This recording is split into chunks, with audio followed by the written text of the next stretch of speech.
Amen. Yehi shmeira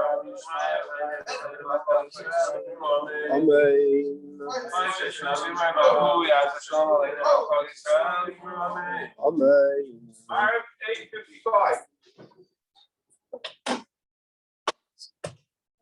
Getting late. Okay, we'll continue with the halachas of Tefilla.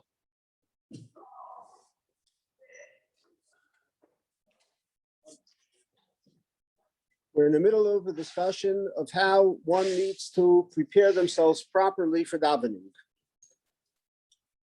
Netilas yadayim lifnei hatefillah. This is an important halacha because I'm not sure that everybody is very familiar with. Some are, some do it a little differently, but it is ala mispalel litel es yadav ka'achana letefillah. There's a halacha that in preparation for davening, you have to wash your hands. And the question becomes, how do you wash your hands for davening? Do you need a quart to wash your hands? Or can you just wash your hands from the sink with some water? Or can you rub your hands on the wall? What do you need to do to prepare yourself for davening? So the halacha is, even if you're not sure that you actually touch something that would make you impure, it's sufficient that if somebody just didn't keep in mind to have his hands pure. So he's not sure, maybe he did, maybe he didn't. Doesn't know if he scratched his head, if he touched his feet. He doesn't remember if he's been careful about these things from the last time he washed his hands. So it's appropriate that you should wash your hands for davening. Because the rule is yadayim askani yisein, which means your hands are all over the place.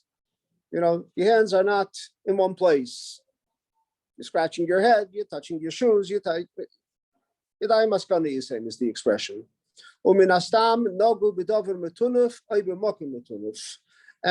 unless you know otherwise, you can assume correctly that you must have touched something that you need to wash your hands for it. Now, the tilazu, this washing, when we say you have to wash your hands, so this washing your hands, yesh litel atchiber ha'etzbais l'kafayad. You have to wash until the fingers, until this part, until the fingers come to the palm of your hand. And then you take a little bit more water into your palms. And you rub your hands with a little bit of water to cleanse them. To fulfill that which the pasuk says, it's a pasuk in Tilim, that I wash with cleanliness my hands, my palms. However, ein tzarich kli. You do not need to have a kela. You don't have to wash negel vasudem. You have to wash your hands, but it doesn't have to be with a kela. Correct. For davening, you do not need a kela. He's talking about Mincha Marav. What's that? He's asking about the chakras. Chakras too. You washed your hands when you got up in the morning. When you come to shul, we're talking first thing in the morning is netilas yadayim. It's a different story. But before you're going to shul now, when you sat down, you learned chassidus before davening, and now you're ready for davening. So we learned that. in spite of the fact that you don't know, not in spite of, if you know exactly where your hands were since you washed Nagelwasser, and you know you haven't touched anything, or you don't even have to wash your hands. You don't even have to wash your hands. But if you don't know, then you wash your hands, but it doesn't need a keilah. You don't need a washing cup. You don't need a washing cup to wash before davening. You need a washing cup to wash before eating. You need a washing cup to wash when you get up in the morning, netilas yadayim. But before davening, you just have to wash your hands, as we described. I remember learning that after bathroom is the same way. Same thing. You don't need a cup. Right? You don't need. We talked about earlier. If somebody went to the bathroom, also you have to wash your hands, but you don't need a cup. Just wash it like you wash it. You can wash it with soap. You can't. In preparation for davening, your hands have to be clean, cleansed. You're saying you really have to come out of your bathroom. You don't need a cup. You don't need a cup. That's correct. It doesn't matter what you do. Let's go on. You don't need a cup, and v'loy koyach noising. You don't have to have somebody pouring it on you either. You open up the sink and you have the water. V'loy mayim kishedim, and it doesn't have to be kosher water. What do we mean kosher water? There's certain halachas associated with the kinds of water that you can wash your hands before eating with. What kind of water? It shouldn't be hot water. It shouldn't be water from just dirty water. Even the kinds of water that it has to be. But here, the point of it is that it has to be water, and it can cleanse your hands. Obviously, if it's dirty water, it's no good.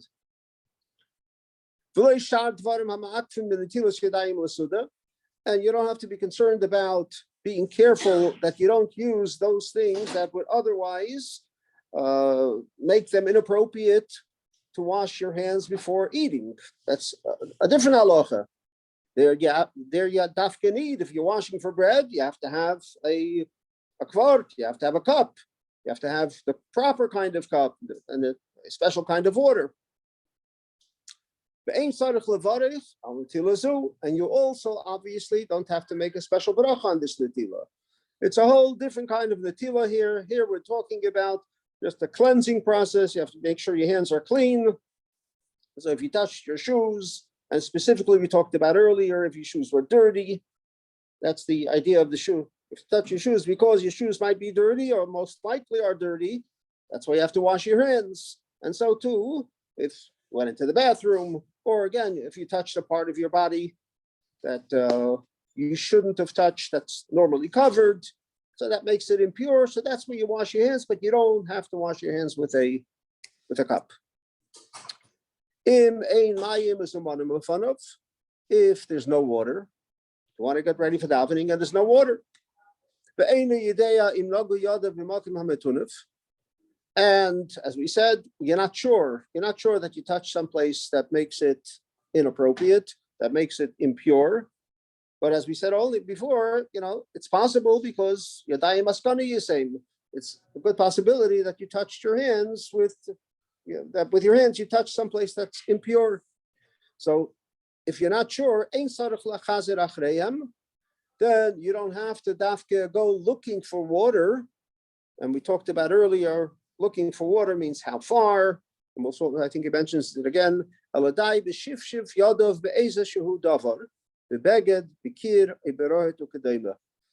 could rub your hands on the wood, on the wall, even on the clothes. That would be sufficient if there's no water. Lechatchila, you should find water, but if you don't have water, that's what you do.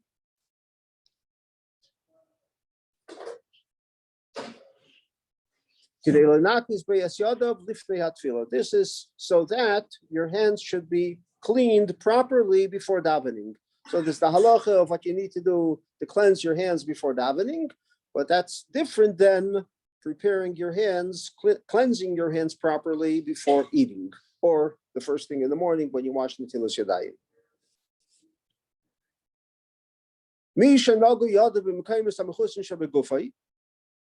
If somebody touched with his hands those covered parts of his body, even if he doesn't have water, if he's on the way, he's walking, he's taking a walk and he has no water, If the water is somewhere along the way, the destination that he wants to get to,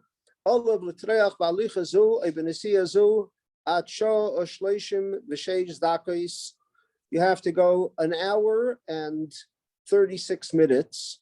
In other words, if you're able to, before davening, so walk that amount. So if it's along the way, go there first and wash your hands and daven then. If it's on the way, that's what you have to do.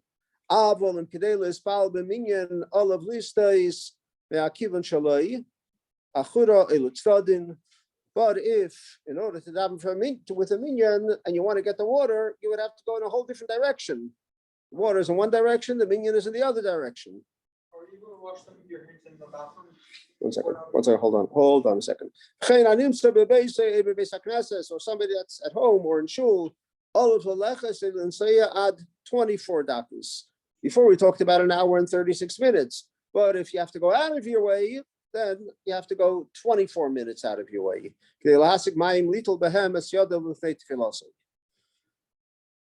Are you allowed to wash it in the bathroom?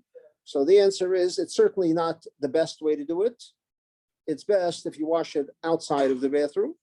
But if there's no other possibility, what you should try to see to do is at least make sure that the toilet is covered. It makes it even more of a problem. But again, if there's no other alternative, so that's what you do. If there's an alternative, there's water in the bathroom and you can walk outside and get the water, you're best off to wash it from outside the bathroom, not in the bathroom. Again, because of the purity aspect. So washing before bread is obviously a spiritual trauma. Right. This washing sort of seems like a physical washing. It's more of a cleansing process. Correct. Because there's a couple of issues we talked about earlier. There's an issue of going to the mikveh. There's an issue of preparing yourself properly for davening, but then there's budget to wash your hands. And this is specifically if, for example, you know that you didn't touch anything then you don't have to wash your hands. So it's clearly more of a physical concept. Yeah. Doesn't matter. That's why there's also a difference of the keli that you need.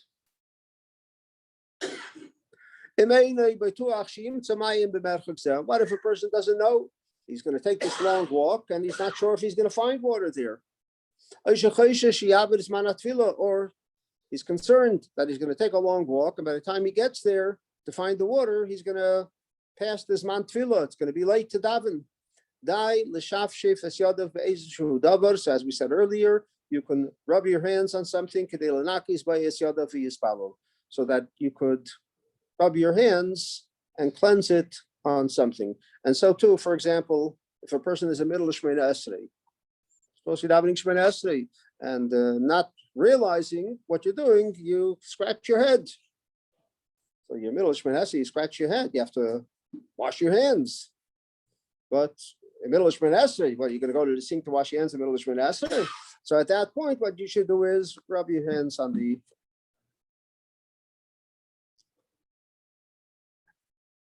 Al ha'adam. This is another very important halacha that people are not so aware of. Al ha'adam liyes lavush bivgadim hamechasim es gufay.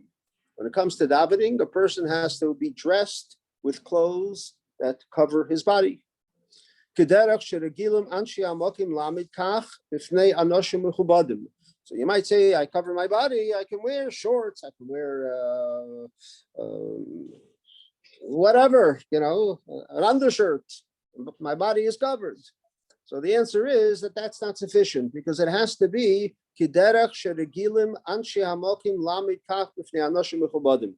have to be dressed in a respectful manner. Like suppose you would be visiting the president. Is this the way you're going to walk into the president with your shorts? Or you come to court? Are you going to walk into the judge that way? That's why a person shouldn't daven without any socks.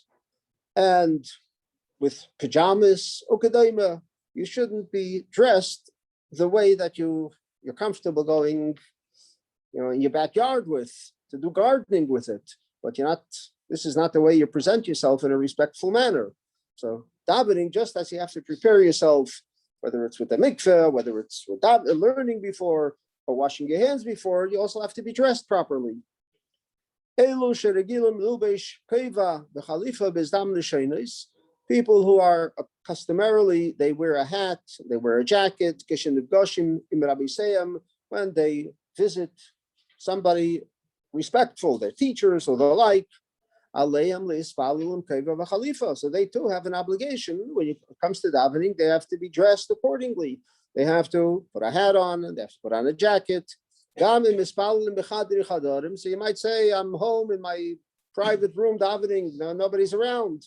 But obviously you're davening to Hashem. So it doesn't matter if you're davening privately or in shul, you have to be dressed appropriately. Do Pittsburghers wear hats to visit dignitaries? Do they? Well, certainly Jewish people do. Now, there's a non-Jewish custom that you take off your hat, but that's a non-Jewish custom. That's not a Jewish custom. So, al pi din, or certainly al pi Kabbalah, it says that a person, besides wearing a yarmulke that is a chiyuv, al pi Kabbalah, you have to have two makifim. You have to have, on top of the yarmulke, you have to have another hat, another cover. So some people, if they, and again, it comes again to the issue of some people, you may have seen this, they come into davening, they don't have a hat, so what do? You take a piece of toilet paper or a piece of paper towels and put it on top of the hats. They have two coverings. But would they visit the king with that kind of nice design on their head? What do you call when people do this? Well, that is also true. So it's not the best way to do it. But again, that's a person generally doesn't daven like that. You might say he makes a bracha like this. So he's in the middle of eating. So he's say middle of eating. That's not the end of the world. As opposed to when you stand up to daven, it's a whole different story. And some people, you tell them they should be putting on a hat, and they said, a hat? I have two yarmulkes I'm wearing. So it's all, you're getting around it. But again, if you think in terms of it's about preparing yourself properly in front of a king, you have to think about it. Is this the way I prepare myself for a king? And if the answer is yes, that's the way I do it. So that's maybe an option. But if it's not the way you do it. So again, there's two issues. So if it's not their minute to wear the hat and they're preparing just for, so then that might be okay. But what the Kabbalah says that you have to have two makifim, that has nothing to do with their minute or not minute. Yeah, if someone comes to our shul, for example, they give a lot of times to put a hat on. Right. Well, that's also because it's our minhag over here to do that. So it says, Asa slakarta azal dimusa. That a person comes to a place, you do the thing that the people are doing there. So if a person doesn't, if you don't, don't make a fight about it. But it's the appropriate thing because that's the custom here. So don't show that, everybody's going up to the secretary with a hat and you don't care. So you might be coming from a place where they don't do it, but be respectful of the community that you're in. And if to them it's so if they put on, doesn't mean that if everybody's wearing a clown suit, you have to put on a clown suit too. But if that's the way they respect Hashem, so go along with that. Yeah. How come we have to dress up if we're talking to our father? How come? How come we have to dress respectfully if we're talking to our father? Because he's our father and he's also our king. He's more than just our father, right? If the king is our father, we wouldn't feel we need to get dressed to talk instantly to talk to him. But that's when you're in your private room. But when you're coming to the king when you're coming to the king in his special castle, and you're coming to him sitting on his throne, then even the son comes in a respectful manner. We know the famous story with Esther and Achashverosh. What did she do to prepare herself to go to Achashverosh? She was the wife of the king. But yet there's a whole description of what she had to do, how she prepared herself to go to the king, because that's the way you go to a king. Yeah. I always thought that you have to wash with the keli because it's davening is in place of the bonus, and the kohen knows how to wash before the bonus. So you have to wash as a preparation for davening, not necessarily for cleanliness, but as a kind of davening, like the kohen did. But this is what it says in Shulchan Aruch. That's a nice, concept. But in Shulchan Aruch it says that it's a different idea here when it comes with the washing. I saw it. I didn't make it up. Sean, is it better? Is it better to use a? Is it better? Again, if the purpose is for cleanliness purposes, as we described, that's what's necessary. It doesn't say anywhere that it says befeirish that you don't need a keli for this. So and it certainly doesn't hurt. And if you want to keep in mind, I do it because, but in halacha, it doesn't say that that's what you need to do. And it says, you need a kela when a person comes back from Ishvakenim Gedacht Alavaya, you need to wash with a kela. But it doesn't say that you have to wash your hands with a kela before davening.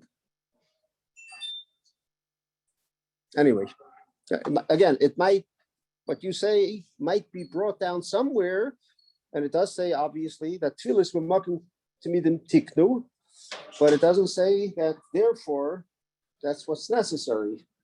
And obviously, there's a lot of things that were done, to something beginning to before somebody went in to bring a korban, you had to go to the mikveh. You had to. There's no halacha. You have to go to the mikveh before davening, right? There is a thing to go to the mikveh, but there's no halacha. It's like korbanos. So there's comparison. So we wash our hands, but we don't do it in. Someone I knew that had a shul in his basement. He had those old soap dispensers with the bubbles resting up. Yeah.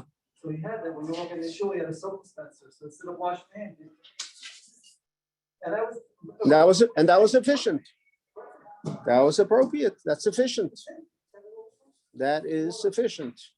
Yeah, no, I've seen that regarding what he said, where sometimes the only sink to wash your hands is in the bathroom. So they have something like that outside of the bathroom where you wash your hands in the bathroom. Then outside they had not a soap, they used the soap dispenser to have water in it. So you got some water. Right. I've seen that.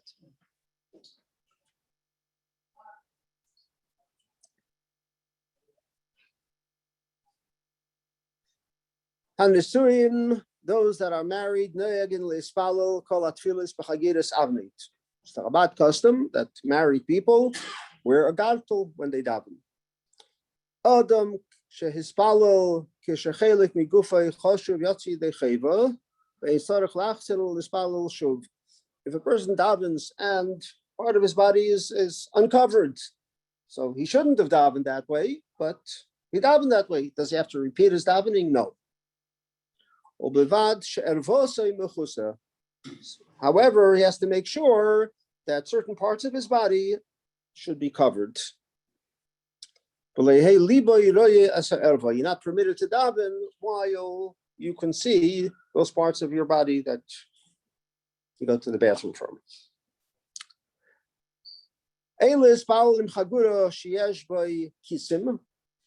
Interesting.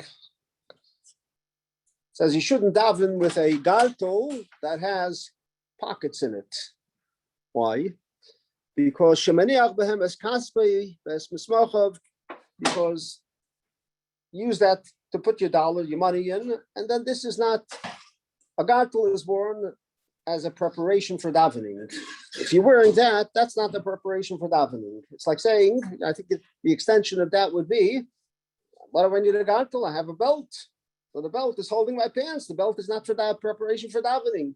Similarly, so that is then being used for, they have today, you can buy, for travelers, you buy something, a belt around you, and you can put your money in, you can put, so that if you have no other gartel, can you use it? Okay, but that's not, again, the preparation for davening. Sometimes you see people walking in, taking off their belt and putting it around that.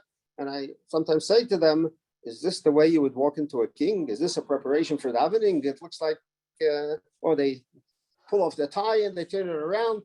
That's not a chana for davening. So everything has to be kept in mind as to what the purpose of it is. Why are you doing what you're supposed to be? Why are we supposed to put a gartel on as a preparation for davening? So we have to keep in mind that what we're doing is in fact preparing ourselves for davening. As a matter of fact, he says, "Olav lahiridon lifnei hatfila," that those kinds of belts that you keep stuff in, take it off before davening, because if you walk into a king, you wouldn't have those belts around you that you carry you take that off, put it aside, and then you go into the king, then you put it back on. Similarly, so when you're davening, pretend you're standing in front of Melech Malchei HaMelech HaKadosh Baruch Hu. And finally, it's important to give tzedakah before davening. That with tzedakah I will show myself to Hashem. And the reason for the tzedakah is there's always issues that we can have with every individual, and there's always it's a hara that comes along and says, this guy wants who knows what, why should you give it to him? Look what he did. And therefore, there's always those malachim that come along and say, this guy doesn't deserve it. So in order to get over those things, to get around those things, the pasuk tells us, tzedakah tatzil, that by giving tzedakah, we can be protected. And when is the most appropriate time to give tzedakah? It's best to give tzedakah before shachris and before mincha. Some say that evening is not a time for tzedakah, but nevertheless, there's a famous story where with the Rebbe and the Frierdiker Rebbe, where the Rebbe once gave tzedakah at night, and somebody came over to the Rebbe and told him, you're not supposed to give tzedakah at night. So the Rebbe wasn't aware, you're not supposed to give tzedakah at night. There's anything wrong with that? So the Rebbe asked the Frierdiker Rebbe. So the Frierdiker Rebbe's comment was, if somebody said that to you, that person probably doesn't give tzedakah during the day either. By giving tzedakah to the poor man before davening, and you give the person life,